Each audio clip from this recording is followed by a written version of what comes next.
आज आपका next chapter हम शुरू करने लगे हैं, दैट इज कौन सा चैप्टर नंबर 5 आपका, रिटायरमेंट ऑफ अ पार्टनर। अभी जो चैप्टर नंबर 5 है, retirement of a partner, simple भाषा में अगर मैं आपसे कहूं कि ये जो हम अब तक पढ़ते हैं उसी के बेसिस पे ही आपका चैप्टर आगे कवर हो रहा है, ठीक है ना। ये भी किसका पार्ट है, रिकॉन्स्टिट्यूशन का या reconstruction of a partnership firm का। क्यों? क्योंकि जब पार्टनर, मैंने क्या बताया, कब कब हमारी फर्म रिकॉन्स्टिट्यूट होती है। पहला, जब कोई पार्टनर आता है, या पार्टनर कोई अपनी मर्जी से छोड़ के जाए, या किसी की डेथ हो जाए, या आपका क्या हो, आपकी रेशो में बदलाव आ जाए कोई, या हमारा क्या करें, हम एमलगामेट या मर्ज कर जाए किसी कंपनी। इन केसेस में हमारी क्या होती है, फर्म रिकॉन्स्टिट्यूट होती है या रिकंस्ट्रक्ट होती है। तो हमने अभी तक दो केसेस पढ़े हैं, change in PSR, profit sharing ratio वाला, एंड सेकंड हमने पढ़ा कौन सा, आपका admission of a partner. Complete कर लिया, बड़ा चैप्टर था हमारा। उसी के बेसिस पे चैप्टर ये, अब वहां पार्टनर आ रहा था, यहाँ पार्टनर क्या हो रहा है, छोड़ के जा रहा है। क्या हो रहा है, छोड़ के जा रहा है, मतलब अपने फर्म से रिटायर हो गया वो, कि मैं नहीं काम करना चाहता, मुझे आप मेरा हिसाब किताब पूरा कर दो कुल मिला के, ठीक है जी। अब जनरली इसमें केसेस यही आता है कि रिटायरमेंट में दो केस हो सकते हैं आपके। या तो वो रिटायरमेंट, ऑब्वियसली जब अगर कोई बंदा, मान लो हम सब पार्टनर्स हैं, मैं कह रहा हूँ कि मैंने छोड़ना है, तो आप मुझे एक सजेस्ट करोगे कि यार, कि सर आप एंडिंग में छोड़ देना 31 मार्च को, ताकि अकाउंट्स क्या हो सके, प्रॉपरली क्लोज हो सके, ठीक है। या अगर मैं कहूँगा नहीं, मुझे तो छोड़ना ही छोड़ना है, तो उसको बोलते हैं रिटायरमेंट ड्यूरिंग द ईयर। तो दो केस होते हैं इसमें आपके रिटायरमेंट में। एक तो होता है आपका normally retirement at the end, या बिगिनिंग कह सकते हो, नए साल की शुरुआत में कर दिया, या पुराने साल के एंड में, एक ही बात हो गई, 31 मार्च को किया या 1 अप्रैल को कर दिया, उसमें कोई ज्यादा फर्क नहीं है। या क्या हो सकती है, आपकी जो रिटायरमेंट हम कर रहे हैं, कब ली, ड्यूरिंग द ईयर, तो उसमें कुछ थोड़ा थोड़ा छोटा छोटा चेंज आ जाता है आपका, ठीक है। अब चेंज क्या आएगा, यहाँ तो ठीक है ना, कि साल खत्म हो गया, जो मिलना था मिल चुका, या साल अभी शुरू होना है, उसने पहले क्या कर लिया, रिटायरमेंट मांग ली, कोई दिक्कत नहीं होगी आपकी। ज्यादा दिक्कत किस में आती है, प्रॉफिट एंड लॉस में आती है, कि साल में जो आप कुछ अर्न किया होगा उसको तो बांटना पड़ेगा ना, या वो बंदा छोड़ देगा अपना।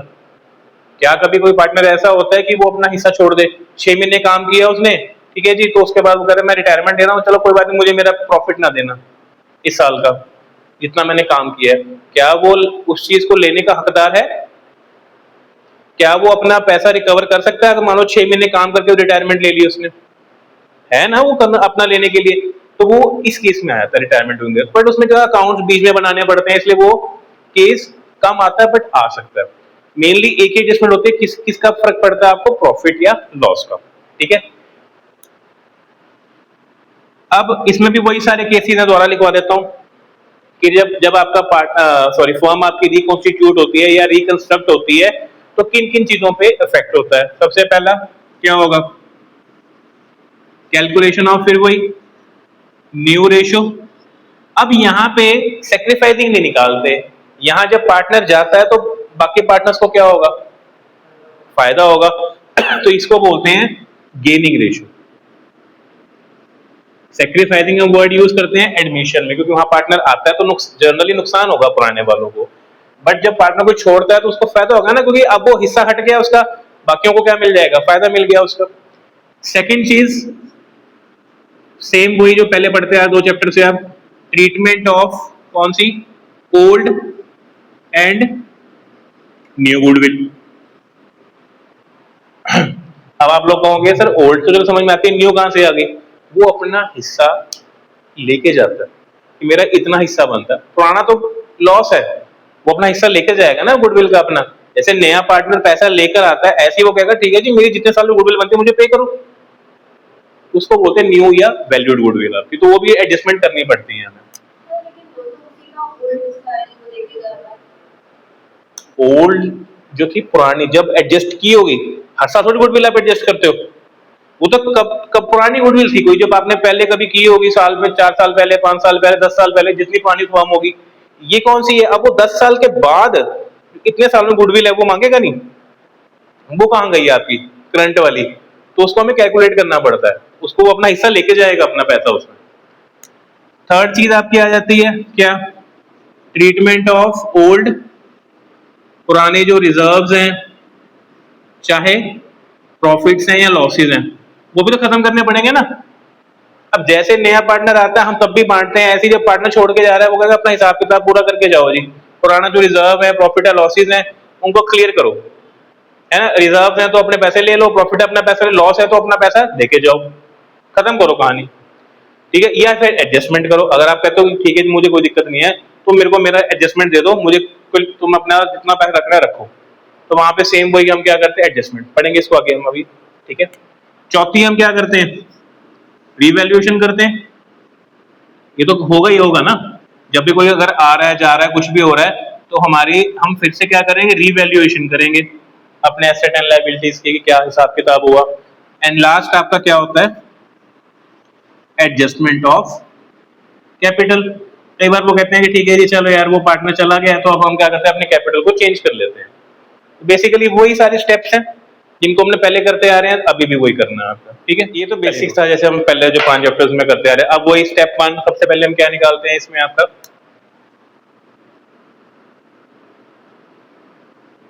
Calculation of new ratio, and इसके साथ पहले हम सैक्रिफाइसिंग निकालते थे, बट इस चैप्टर में क्या निकलेगी आपकी, gaining ratio,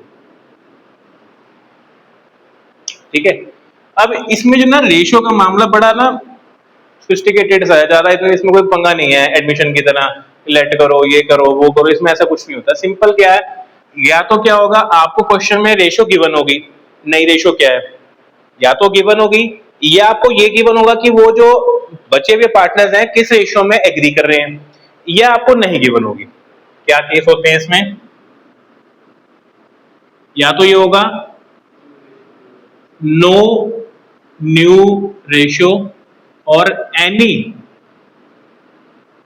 information is given, कुछ नहीं गिवन होता, ठीक है। या क्या होगा, न्यू रेशो क्या होगी, इज गिवन, या एग्रीड रेशो, ये गिवन। एग्रीड क्या होता है कि मान लो उसका जो हिस्सा है जो पार्टनर छोड़ के जा रहा है वो कहते हैं हम ले लेते हैं, इस रेशो में ले लेंगे, सिंपल सी ये कहानी है आपकी, ठीक है जी। तो अब एक एग्जांपल ले लेते हैं, सपोज ए बी सी, ये क्या हो रहा है, सी आपका रिटायर हो रहा है, रेशो थी 3:1, ठीक है जी।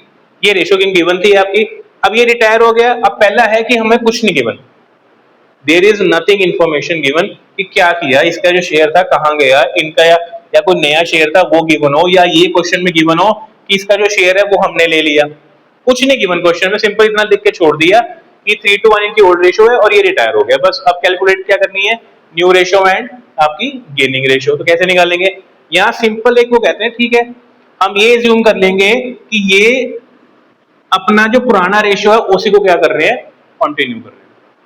क्या होगा इसमें, we will assume that they will continue in there, इसमें ओल्ड रेशो में। इतनी सिंपल सी कहानी है। इनकी जो न्यू रेशो होगी वो क्या हो गई, 3:2 हो गई, ये हट गया, सिंपल 3/5 2/5 हो गई। अब गेनिंग का फॉर्मूला क्या होता है ये निकालने का, जैसे उसमें क्या था ओल्ड माइनस न्यू, इसमें उल्टा होता है न्यू माइनस ओल्ड। यहां होगा new ratio minus old ratio, और यहां पे अगर आपका answer, if answer is in negative, तो वो क्या होगा, दैट मीन्स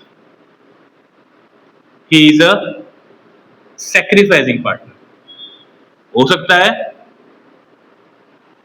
कि जो पुराना बेचारा है, जो उसको पार्टनर को क्या हो रहा है, नुकसान हो रहा हो उसको, गेन होने की बजाय हो जाता है। वो कब होता है, किस केस, इस केस में नहीं होगा जहां पे कुछ नहीं गिवन, वो उस केस में होगा जहां पे अगर मान लो इन्होंने रेशो चेंज कर ली, मान लो इन्होंने रेशो चेंज कर ली 1:1, ऑटोमेटिकली एक गेनिंग एक सैक्रिफाइसिंग हो जाएगा,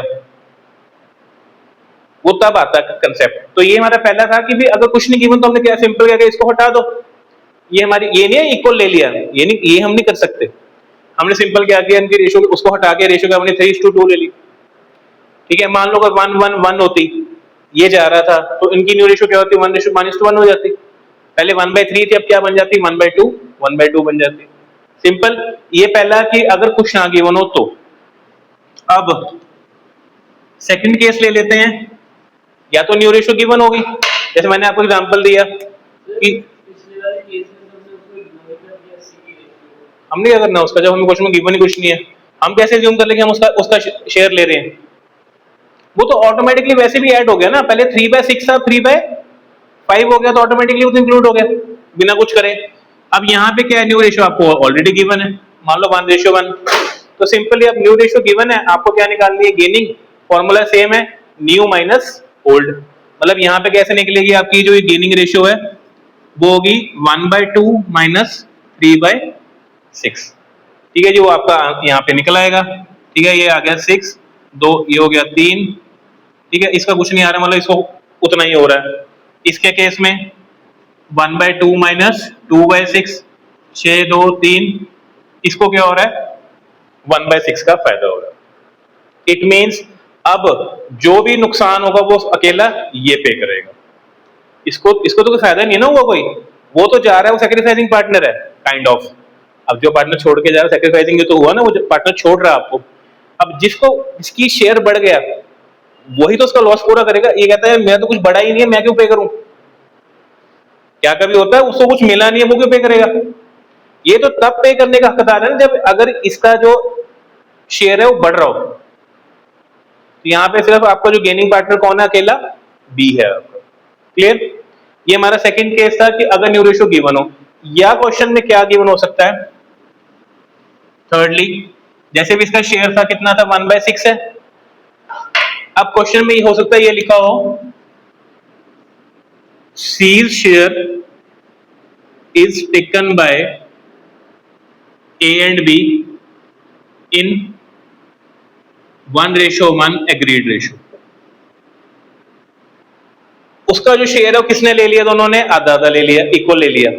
ठीक है, इट मीन्स अगर मैं ऐड करूंगा प्लस,